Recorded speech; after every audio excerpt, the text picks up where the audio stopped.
Welcome back to Terminology Tuesdays, where you learn a new personal finance term on a Tuesday. What is today's term? Today we're going to talk about after-tax or net income, where you see it. In my experience, on any kind of like official documentation or forms or anything like that, you almost never see after-tax or net income mentioned. It's very rare. You generally only really use the term whenever you're talking about things like your personal finances or figuring out if you can afford something. It makes sense that on a lot of forms they ask for gross income, but it's unfortunately not the most useful question for you. What we need to base our own personal finance decisions off of are net income. And sometimes net, after tax, and take-home pay are all used interchangeably. So just be familiar with all those three terms, because typically whenever we talk about one, we're talking about the other at the same time. What it means. Typically, in the way that most people use it, after tax and net income can mean the same thing. Technically, they are not the same thing, because after tax income is just what it sounds like. After taxes have been taken out, the rest is after tax. But net income could mean more stuff is withdrawn from it than just that, and it's really just like the leftover bit. But as far as our own personal finance goes, let's just use the two interchangeably. For a lot of you, this may seem super basic. Brendan, why are you even talking about this? But for a lot of other people, it's not that basic. You might think that, hey, I get paid $50,000 a year, so I have $50,000 a year to budget, or I have $50,000 a year to kind of make plans with. And that's just not the case, because after taxes are taken out, after anything else is withdrawn from your paycheck, like maybe insurance, 401k investments, anything else that's automatically withdrawn, well, you've got a lot less left over to work with. And that's really why net income is the most important figure for you to know whenever you're working on personal finance, saving, investing, and building wealth. Our income is our biggest wealth building tool. So if you don't know what your tool is, or kind of how big it is, or what it can do, then you're severely hindered whenever it comes time to make plans. So how do we figure out our net income? Well, in the most basic sense, you could just look at a pay stub. Just look at that very bottom number on the pay stub and go, okay, this is what I'm working with here. This is my after tax. This is my net. And I'm guessing the origin of the term net is like maybe after you scoop up a net full of fish, it's like what's left in the net. Maybe that's all that matters. I could be completely wrong there. That's just me postulating into midair. I have no idea. And if you saw last week's video that was all about gross income, now you have the corollary, which is net income. And overall, the terms are good to know just for general finance related stuff, including like business. Something like a business's gross profit is nice. It's good to know. It's like saying you sold $1 million worth of shoe shine supplies, but ultimately you didn't earn $1 million. You just sold $1 million worth of products. So that's the difference between your gross and then whatever your profit is that's left over after you've bought the product, shipped it, had to pay whatever legal fees for the year, you've done taxes, you've done all these other things. The net profit that's left over is actually what you can do stuff with, what you can pay people with, or what you can take home and then build your shoe shine empire with.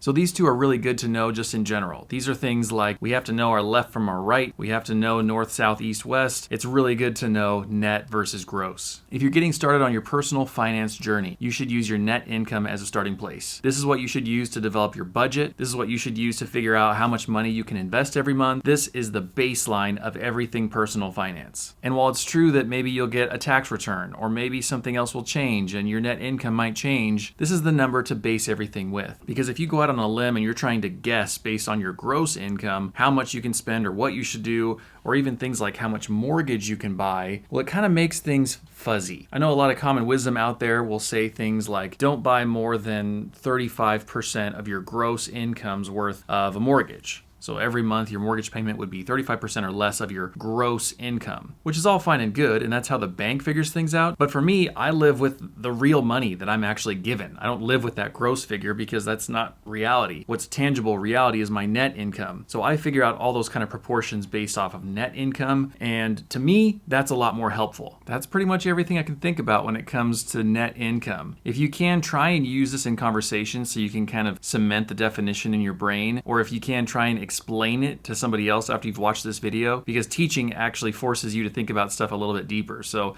if you're watching these Terminology Tuesdays videos, or you clicked on the playlist and you're working your way through, I challenge you to try and explain it to somebody else, or to write it down on a note card in your own words or something else like that, because otherwise I'm afraid that it'll just go in one ear and out the other, like most of this stuff has with me until I've had to make these videos. So now that I'm making the videos, I really feel like I understand the concept better. So doing a little bit of homework on your own will make you understand them a lot better. better too. As I just mentioned, if this video is helpful, there's a whole playlist full of terminology that's really useful for you if you're on your personal finance journey. If you want to understand money better, if you want to build wealth, if you just don't want to feel lost whenever it comes time to talk about money, well, you got to know some of those terms. And I've made a playlist here of all those. This is like the 5th video or somewhere in there in this whole lineup, but I've got a grip of these coming up. So stay tuned. There's a lot more to come. And if you haven't already, click this little circular kind of box down here because that'll subscribe you to this channel, which means you won't miss future uploads.